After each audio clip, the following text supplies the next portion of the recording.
Hi, hello, and welcome to yet another Expat. This is episode 58 on a Sunday. How are you doing? What is your take on life, the world? How are you coping? Are you soaking in some sun? Because maybe that's the only thing we can do. I will start off with something funny, something light, just to take the mind of the scenarios going right now in the world. A reminder here that for the really good listeners of this podcast, my summer house is always available to go start a community and grow tomatoes. I have tried to ring the bell with the episode We Need an Alien Intervention and my persistent calls of let's all go and grow those tomatoes. Now, before we do that, I'm still in Berlin. Wonderful place, summery, vibey, lots of things going on, from demonstrations and protests all the way to music festivals and weird people that are swimming in the Spree even though it's very dirty. We'll talk about that later. But as a light opener, I want to read you one of my favorite Reddit posts of the past week. It's posted in the Berlin channel, and it says, "Taking the U8 at night feels like an unedited Black Mirror episode." Now, if you live in Berlin, you know. If you don't, the U8 is like the most adventurous metro line. And there are different lines. Some of them are very clean and modern, and the infrastructure is great. And some of them are not clean, not great infrastructure. And you can see a lot of weird things going on, from exchanges of illegal substances to people in really bad conditions inside. And it's never dangerous, but it's definitely a shocker for the eyes. If you have little kids and you want to show them how the world can look like, you can first take them into the U2 and see a beautiful world, and then take them to the U8 and see what happens if they don't study at school. If you are of this school of thought to terrorize kids to do things, if you need a boogeyman, if you need a way to incentivize them by fear, then yes, the social collapse you can experience taking the U8 can work in that direction.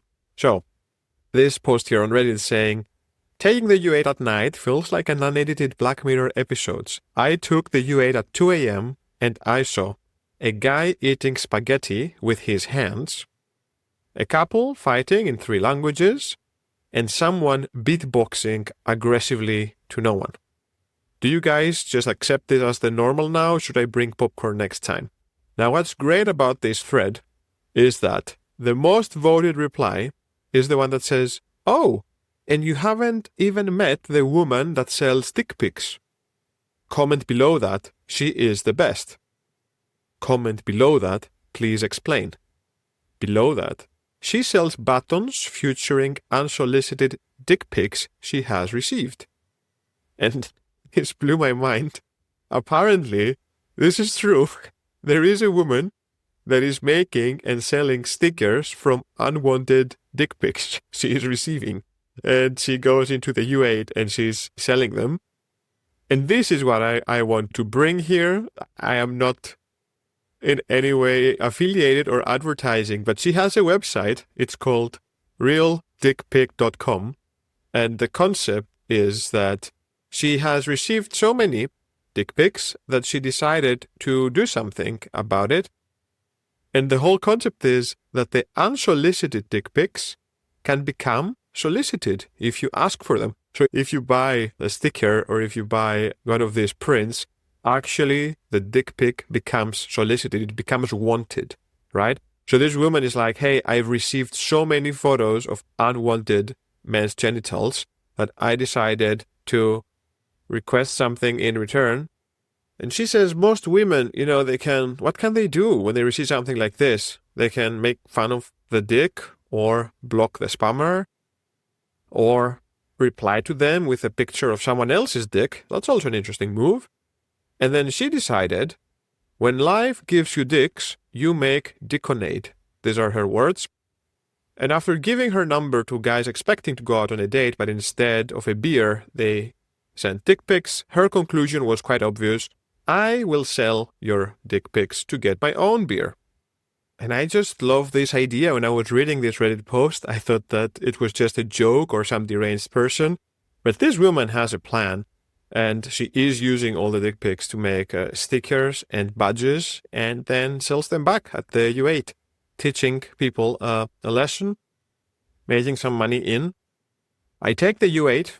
I haven't seen her yet. But the U8 can be a place of wonders. Other comments say, after cancelling my Netflix subscription and buying a Deutschland ticket, I've never been bored again.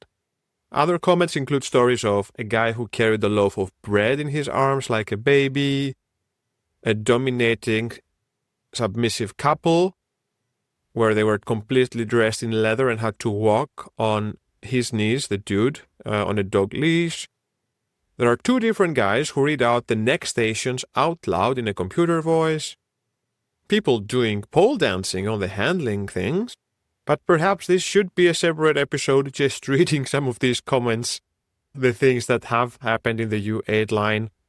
I'll close it with one saying, U8 can be a replacement for therapy. Ride it for an hour and then you will think to yourself, actually, my life is not that bad. Now, speaking of, I don't know how many times you would need to take the U8 up and down these days to say that life is good, because things are quite tense. I will say people are fully overwhelmed and everyone is just hoping for the best and no one almost talks about it. I think the reason for that is it's also so intense. The internet, the news are screaming in your face every single update of every single moment of every single side. And there is so much horror and so much sadness and so much frustration. And I'm thinking, where will all this go? How can I keep all of these feelings, all of this input inside of me? And of course, there is good in the visibility that we have, in the ability of sides that could not document the unfairness, the treatment, the monstrosities happening. Voices are able to be heard, of course. It's just that the amount of horrifying information we receive these days is so high. It's so high. I've said it before. You know my dream. I would like to be back in the world of newspapers. You can still get informed, but, you get the newspaper, you go sit at a cafe, you light up your pipe, you take a coffee, and then the stress will start in your head. It will last for 2 hours while you go through everything, and then perhaps for the rest of the day, once you close the newspaper and go on with your day, perhaps you're able to keep some space in your head for yourself. Because I think this is what I find very difficult these days. How can I keep some space in my head for myself? Because it gets filled with so many things that are bombarding me, and they are important things, so they get a lot of the space. The other side would be to, get desensitized, and I think it's a defense mechanism, and a lot of people are getting desensitized. There's this Greek saying, if the view of the beast does not scare you, then you start to look like it. And I don't know how I feel about the people who try to live on with their lives and keep in the back of their head everything that's happening. I also feel for them. I feel I have empathy for them. I think a lot of people don't do it because they don't care. I think that they do it because it's too much. It's too much and people are overwhelmed. That's my point with this. In my group therapy, there are therapists that are there as users, as their real selves, as their personal selves and not as their profession. And I can tell you that I have a strong sense everyone is secretly overwhelmed, and it's not easy to bring it out there. They're not going to ask you, hey, how was your weekend? at work and you will say, well, I don't know, I jumped in an existential crisis about where humanity is going and in what world I will raise my children. You will say, oh, the sun was great and we went out for a walk and now we can have an ice cream. But it would be interesting. Sometimes I imagine that therapists, they all belong in this secret society where they can just share information or debrief. Because if you could collect all the therapists of the world and they could debrief, they could give the real heartbeat of humanity, how people really are. But I know you didn't come here to get even more overwhelmed. You didn't come here to listen to all the things that you don't want to listen within your own head being spoken by this voice of mine with the annoyingly weird pronunciation. Do you know that my sister said she cannot listen to the podcast, not because she doesn't enjoy the content, but because she doesn't enjoy my voice? And I don't know, this is the voice that I have when I get to be following my train of thought. And I don't know what the accent sounds like. I know that every Greek has the Greek accent in them, so I can speak like this, and I can make all of my intonations be very strong, because this is how the Greeks talk. But there is something in this accent that I don't like, because it feels a bit too choppy. And I don't like being choppy. I like being more flowy. I like being more liquid, more flexible. And this is why my mouth speaks English in this way. And this is why my sister doesn't listen to this podcast. But, as I was saying, what are we doing? Well, here's a suggestion. I'm coming here with a suggestion. And it's not to come grow tomatoes with me in the summer house. And it's not to start a cult and try get aliens to save us. It's a small thing. It came as a suggestion from my girlfriend, actually, and it's called screen-free evenings. We do this once a week. So once a week, usually on a Tuesday, we have a screen-free evening. And it's, as it sounds, 0 screens, no computer, no phone, no laptop. She doesn't let me put a podcast on the Bluetooth speakers, only what I can activate with my voice, so I cannot select the one I want. But what is the screen-free evening? Is this challenge of an evening without phones. And it can be more frustrating than you think. It sounds easy. If it sounds easy, try to have a screen-free evening in the week. I'm sure you will find all sorts of excuses. I need to be checking the XYZ is very important. Maybe someone tries to text me and message me, maybe. But is it really? See how many times you will want to have had your phone. But we do the screen-free evening, so it means we need to occupy ourselves. And let me tell you this. One time, we sat at the couch. There was nothing to do. Right next to me was pairs of socks, folded socks.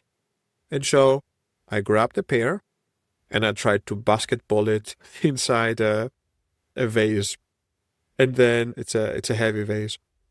And then this is what we did for quite some time. We threw all of the socks trying to score points. Then we had a points game. And this week we said, hey, do you know how does Africa look like? Let's try and draw Africa on a map. And let's see tomorrow which shape was better. Because, by the way, the screen-free evening extends through the night, extends until the dawn, until the next day, which is hardcore. You don't get to go to bed and then just get your phone again and scroll reels. No, you need to do something else. You need to read a book or, I don't know, use your imagination. So we tried to draw the map of Africa. That was a really interesting challenge. We both had one piece of paper. And then we thought, how many countries can we name? Let's try and put borders and let's try our best. And then we did that. And I was so curious. I wanted to see, how did we do? How much can you actually draw Africa? Yes, you think you can until you grab the pencil. Your brain can see it, your hand cannot draw it. So then we decided, hey, wait a minute. We have this apartment. It has a lot of books. we must have a book that shows a map. There must be a book in this house where we can see the map of Africa. And after looking into the library, we did find one history book that eventually did find a map of Africa. So we could see the countries we did wrong, we could see the shape, we could actually see all of the confusing areas or of conflict. So this is what we did.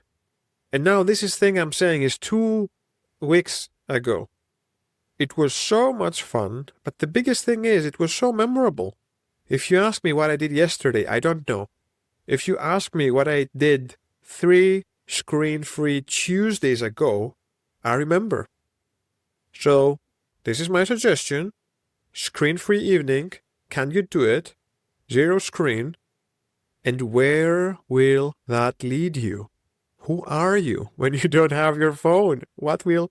Because your brain gets bored, and then your brain wants to get entertained, and then your brain will take you somewhere. You don't know where that is now. There's one way to find out. Screen-free evenings. Thank you very much.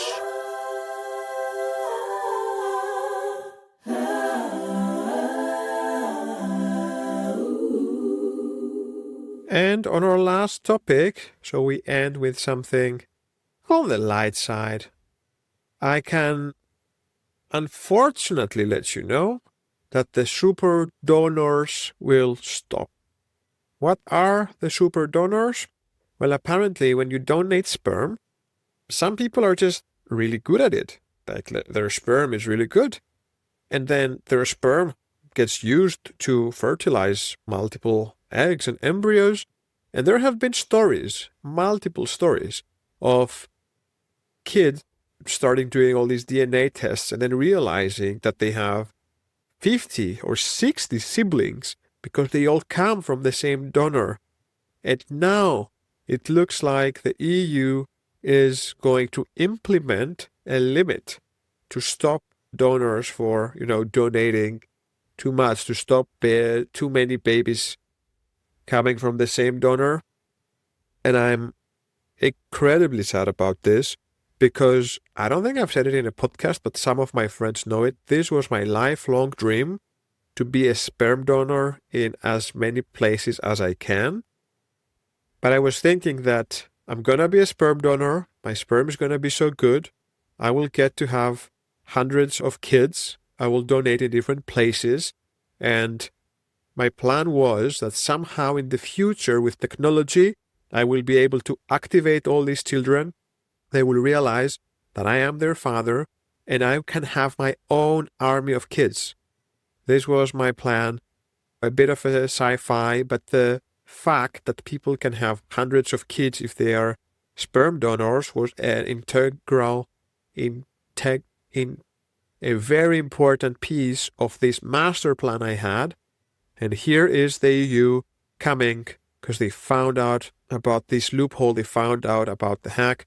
There have been some movies as well where the premise was that someone finds out that when they were donating sperm in college, it got used to actually make dozens and dozens of kids, and he only realizes much later in life when he is now in his 40s or 50s, and he decides to go try and see all the kids he has, theoretically, what are they doing and how are they. So he tries to go stalking all these people.